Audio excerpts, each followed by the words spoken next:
And I'm actually joined now by someone who knows a lot about this and has been a part of high-level conversations here in Washington, Congressman Bill Huizenga. Thank you very much for joining us today, Representative. Thank you. I want to start. You were on Capitol Hill yesterday. Yes. You were in that private meeting with the Canadian delegation, including Prime Minister Justin Trudeau.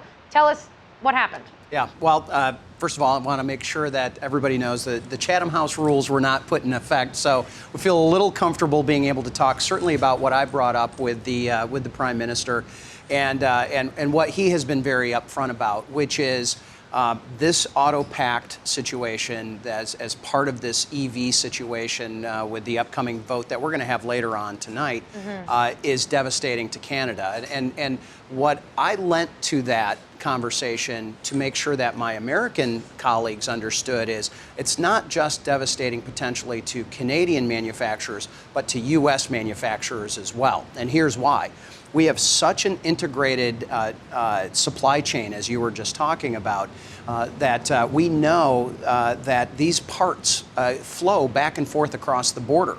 And it begs the question, is a Toyota made in Tennessee an American-made car, while a GM product made in Ontario is a foreign car?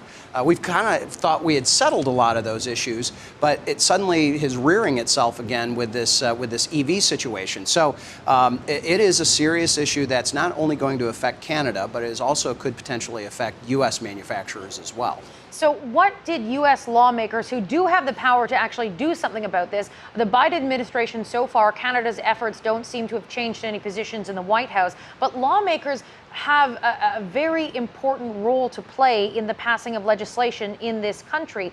Was anyone besides yourself receptive to these concerns, and are there any signs that perhaps change could be happening? Well, in all fairness to my colleagues, and it was, I should say, it was a bipartisan group. It was the Speaker of the House, it was the Republican leader who was there, and a number of the committee chairs. They may have known that issue was going to be touched on. I don't think they were prepared for the intensity of which the Prime Minister and others brought it up with. And then when I chimed in with that, I think it caught them a little flat-footed, to be quite honest. So they were more surprised, I would say, than receptive or open, because it seemed like it was much more of a new conversation for many of the leaders in the U.S. Congress, at least. When you say the intensity that Canada brought to the table, describe that. What was it? Give us an example of what that was like. It wasn't adversarial, but it was forceful. The Prime Minister opened with talking about the auto pact and the EV situation. He closed with it, and I brought up the conversation in the middle. And so it was acknowledged by the Speaker and others that he was very clear on his point on that. And so, again, it wasn't adversarial so much as it was forceful information, maybe it would be a diplomatic way of trying to put it. But I think of all of the other issues that we discussed, and I talked a lot about the Great Lakes environment, for example. You know, nuclear waste is a big issue, the disposal there in Ontario. Great Lakes fisheries, icebreakers, agriculture, trade. This really was the thing that dominated a lot of the conversation. And that's maybe why it was such a stressed point. I do want to talk to you about other issues, but I do have one follow-up question. I was told by a source that the way that Canada made the argument was that Canada had said, look, this credit, this incentive that exists right now would do more damage to the Canadian auto sector than the threat of 25% auto tariffs that President Donald Trump had threatened against Canada. Did he make that point? He did make that point. And what that was is that was a tactic that was actually very much maligned by many to try to force both Mexico and Canada to get to the table to renegotiate NAFTA into the USMCA. And I think that was a surprise. I guess that's one of those things where I'm saying many of the congressional leaders were surprised at the effect of that. And I believe it's an unintended consequence, but it certainly is a significant consequence. So where do things go from here? You mentioned that there's a vote tonight. For Canadians who might not be up to speed on exactly how this legislative process works, is there any hope that there's going to be any change for Canadians who are at home who have jobs in the auto sector or have loved ones who have jobs jobs in the auto sector, or their job depends on the auto sector. What happens next here, and do you think there's going to be change? So currently the language is in the House version, and assuming that passes and there has not been any changes or amendments allowed that's going to strip that out, it would then go to the U.S. Senate, where that debate is going to be happening. And it will be reviewed by the U.S. Senate, and whether it's left in there or allowed to be left in there, or whether it's removed, will really be the U.S. Senate's decision.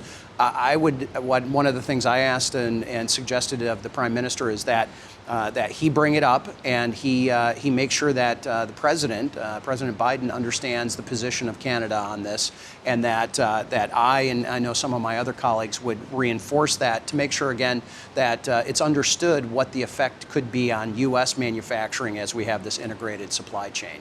Did anyone from the Canadian delegation make any threats if this goes unchanged? No.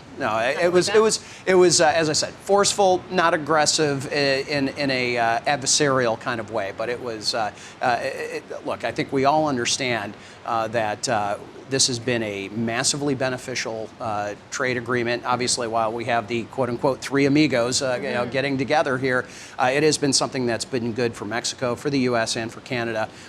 Let's continue it. Let's improve it. Let's make sure that it works for everybody. And I don't think anybody wants to do harm. We certainly shouldn't. The largest trading partnership in the entire world is U.S. and Canada. This is a couple of years old, this statistic, but the trading partnership between Michigan and Canada is the 6th largest trading partnership in the entire world. We are very dependent on it. Much of it surrounding autos, but there's other things like agriculture and other manufacturing as well. I have to ask you about Line 5. You represent a portion of Michigan. Did that come up in any of the conversations? And have you seen any sort of movement on that issue, and whether Line 5 is going to be halted or whether it's going to be allowed to continue to do what it's doing right now? Yeah, it's certainly a controversial issue within Michigan, and it kind of crosses a lot of political lines and geographic lines as well. It was brought up primarily and first by the Americans, and then it was addressed by the Prime Minister, and he brought up the tunnel that is being dug underneath the bedrock. But what I didn't have a chance to say this, but our governor, as well as our attorney general for the state of Michigan, have been fighting that. They want both the pipeline gone as well as the tunnel to be stopped. And it looks like that a federal judge has now said that it will not and cannot go into a state court in Michigan, has to remain in a federal court. And it might not be as easy as, well, in a couple of years this tunnel will be done. I think there's still a process that's going to be moving forward with that. But it was discussed. All right, Representative Huizenga, thank you so much for your time today. Yeah, thank you. Good to be with you.